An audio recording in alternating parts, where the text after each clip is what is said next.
Media psychology ಇದೆಯಲ್ಲ, ಹಾ it completely works on the psychology of the reader or the viewer. So ಮೊದಲೇ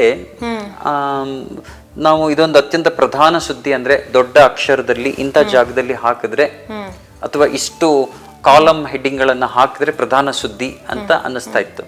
ಇದು article ಅಂತ ಅನ್ಸಿದ್ರೆ ಇದು ಈ ಪೇಜ್ ಅಲ್ಲಿ ಎಡಿಟ್ ಪೇಜ್ ಅಲ್ಲಿ ಬರಬೇಕು ಅಥವಾ ಅಪೈಡ್ ಪೇಜ್ ಅಲ್ಲಿ ಬರಬೇಕು ಅನ್ನುವಂಥದ್ದು ಅದು ಒಂದ್ ರೀತಿ ಶಿಸ್ತಾಗಿತ್ತು. ಅದು ಥಿಂಕಿಂಗ್ ಪ್ರೋಸೆಸ್, ಅದು ಇಟ್ಸ್ ಅ ಸೈಕಾಲಜಿ. ಬಟ್ ಇವತ್ತು ಇಂಟರ್ನೆಟ್ ನಲ್ಲಿ ಬಂದಾಗ ಈ ಪೇಪರ್ಗಳು ಸ್ಟಿಲ್ ಇದೆ, ಅವೈಲಬಲ್ ಇದೆ. ಈ ಪೇಪರ್ ಅನ್ನ ನೋಡಿದ್ರೆ ಇವತ್ತು ಹಳೆಯ ಮುದ್ರಣ ಪತ್ರಿಕೆಗಳು ಅದೇ ಮಾಡೆಲ್ ರೆಪ್ಲಿಕೇಟ್ ಮಾಡಿದ್ದಾರೆ. ಬಟ್ ಅದನ್ನ ಓದೋರ್ ಸಂಖ್ಯೆಗಿಂತನೂ ಇವತ್ತು ಯಾರು ಪತ್ರಿಕೆಯ ಮುಖಪುಟಕ್ಕೆ ಅಂತ ಬರಲ್ಲ,